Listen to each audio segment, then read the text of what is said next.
This is Larry London from the Voice of America, and I'll tell you, when I heard that I had a chance to talk to these guys, I was so excited. We would like to welcome to the Voice of America and Border Crossings, Angus Young and Brian Johnson, who part of ACDC, are celebrating their, I think it is 47th year as a band, but 40th anniversary of Back in Black. We'd like to welcome Brian and Angus. Nice to have you guys. Nice to be here, Larry. It's nice to talk to you. Now, first of all, congratulations on what has been a tremendous, unbelievable ride for you guys so far. I mean, that's great. And you're back together. That's right, yes. And we're out there, doing, talking about our new album too, Power Up. So yep. Yeah. Power Up, which I understand is a tribute to the late Malcolm Young. That's right, yes. And I think your last album in 2016, which was Rock or Bust, was also a tribute to Malcolm. Yeah, well, it was, because he had been very ill then, and and so that was also, But since then, he passed away, and so this is our tribute, as you said, to Mal. Yeah. So 200 million albums sold, billions of streams, and we are broadcasting now in 100 countries around the world. The Voice of America reaches hundreds of millions of people. And so, there's a lot of people who I'm sure you've played just about everywhere where we're being seen and heard right now. Do you have favorite places that you like to go and perform? We love going anywhere and everywhere. We always enjoy, we're very lucky. We've struck a note with a lot of people around the world. Yeah. And anywhere we go, it's adventure for us. Some countries, it's very exciting. And sometimes even, we even played a lot of countries as, for the first time they may have seen us. So, yeah. Music, I mean, as you were growing up, this is what you're going to do? Because I know you came from a big family. Both of you have, big families. But did you plan on this being your career when you were younger? Brian? No, I wanted to be a bus driver, I think. Because I used to see the buses going past when I was at school, and I'd look out the window and I'd go, that's freedom. Freedom. Math and science and English. I just want to be a bus driver. I'm sure you could drive the tour bus if you want. No, nobody ever dreams of doing it. Yeah, but you dream of doing it, but nobody ever thinks, you're going to be lucky enough to do it. Malcolm and Angus got started really young. And, well, I'm telling Angus's story here, but Angus was surrounded by musicians in his family. I wasn't at all, and we just got caught up in the wave of new bands when I was a kid, like the Beatles and the Stones and the Kinks, and all of these bands were coming out just by the bucket load. And it was just, the world got hit with this fabulous wave of rhythm and blues and rock and roll. And I just wanted to, join in, basically. And I was shaking at the knees. Could I come again, please? Yeah, the ladies want to come. You've been thunderstruck. Thunderstruck. Yeah, thunderstruck. Thunderstruck. You did join the band in 1980, I guess. You became a part of ACDC. And I heard that you auditioned for the band by singing Nutbush City Limits. Well, that was one of them, It was just, but no, we obviously did the band's tunes, because I was singing some of the boys' tunes with my little band up in Newcastle, because we used to finish the set with a whole lot of Rosie. The first half and the second half. We'd finish the first, 45 minutes in a social club. That's where we played. And we'd finish with a whole lot of Rosie. And then we'd do the second half. And we'd finish with a whole lot of Rosie. And nobody minded at all. They liked that. So You know, so it did. We can get back to some normalcy. I'm sure you guys are going to go back on the road. Is that the plan? Well, originally, at the beginning of the year, before the pandemic thing hit, we were actually planning. We were doing shooting a promotional video, and we'd actually done some rehearsals. So we were really hoping to get out there and do some shows, and then we'd had a short break, and in that period, it was. As everyone got back to where they come from, more or less, and then the news started to fill in, and countries around the world started to shut down. So that threw a lot of the best laid plans went out the window then, and we were basically everything from that point was unknown, and. I guess it was a case of, our record company were the ones that suggested bring it out now, because they said, well, we've got the practical means and everything. So, we put our faith in them to get the album out. And so that brings it to the here and now, So. And the new single is Shot in the Dark. So tell me about the song.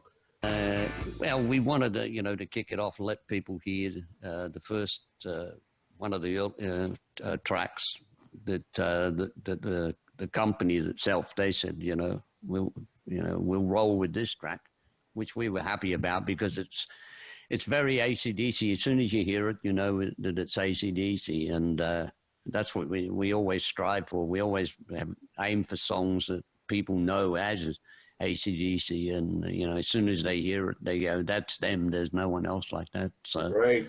Of course, Brian has the unmistakable voice, the unmistakable sound of ACDC. Now, Brian, how do you take care of your throat? I mean, there must be something to it, because you leave it all out there every single show. You can't have much of a voice left. I don't know. I'm kind of lucky in a thing. I wish I was a medical man to explain it, but I think when I sing from the neck, okay. Say I'm getting technical already. Most singers sing from down here in the solar plexus, or the whatever they call it. I don't. And that's where I sing from, and it's it just gives a sharp sound. You have to be careful. You can get wandering off easy. So you concentrate, shut your eyes, and get down to it. And it's as simple as that. When you're given tunes like what the lads put in front of you, I mean, it's a singer's dream, isn't it? I mean, think about it. Here's a song. It's called Shoot the Thrill. Oh, okay, I'll give that a shot. Well, of course, anybody would. I mean, Little Richard could have sung that. I mean, he would have. Right. It's better than me. No, you know what I mean? It's all relative. Singing's all relative. It depends how much you believe in it, or you're right into it. And I do get that. And with a new album, getting into the studio, feeling that spirit of Malcolm around, because it was his tribute, and we really did feel it. And we're not spiritualists or anything like that. None of us are like that. We're, firm feet on the ground type guys. But it was there whether we liked it or not, and we loved it. And we went in there with a sole purpose of making sure Malcolm would have been proud of this album, and us, as the lads that we knew. With a strong bond we had all these years, through thick and thin, and that was the whole heart. It was wonderful when we all got together in there. The electricity in the room, when the boys, and I excuse the pun, but when the boys went in the studio and powered up the amps and the guitars and all of that, and I kind of keep rattling on about it. It was just easy. It was easy. We all felt real good about it. And I think Brendan O'Brien was absolutely brilliant. And he captured that. You know what I mean? He's one of these chaps that can just capture that whole feeling and the sound and the atmosphere on the record. Make it feel right. A shot in the dark. Right. It's been quite a journey for you guys. So it's certainly understandable that you'd be emotional and, 18 albums in now. And what's the key to keeping the guys together? Steve Young is now in the group. He replaced the late Malcolm. But what's the key to keeping this thing, keeping the machine moving? I think it's the key is, you want everyone to be healthy. That's, and that's because we get on in years, but in spirit, you're still you still think young, I guess. Mm-hmm. Just keep, I mean, even a lot of what we do music-wise, it refers to when you're younger, especially in your early teens, is when I really myself even got, that was when music was exciting, and same probably for Brian, and growing up, that was a very exciting time because you really focused on what music you really liked, and it's just carrying that spirit. So anything that we have done through the years, that's the spirit I always look for in myself. I'm always thinking, of that era, and always thinking of what really made, why was it so exciting? And it's that freshness. Never gets old. I'm sure when you get on stage, in a country they don't speak English and they know all the words to your songs, that must be really amazing.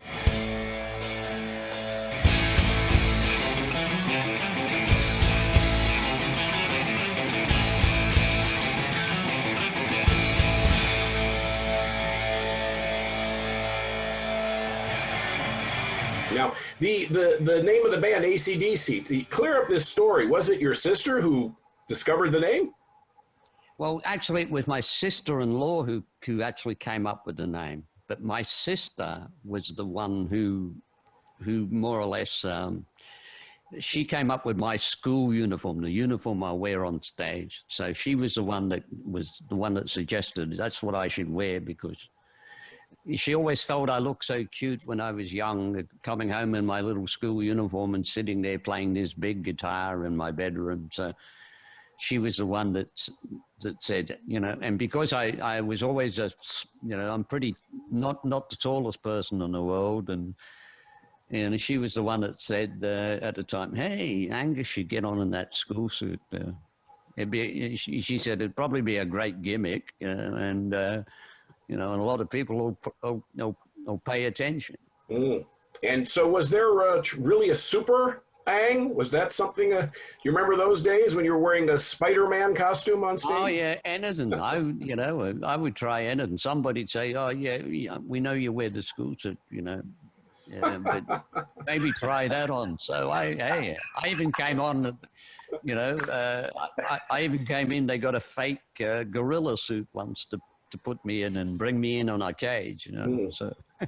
Well, you guys have played for audiences of all size. You played the festivals with hundreds of thousands. You played the smaller, intimate clubs. Do you have a preference on audience size? I mean, it's where I think it doesn't matter so much about size. I always think it's just you get a kick out of playing and performing in front of people.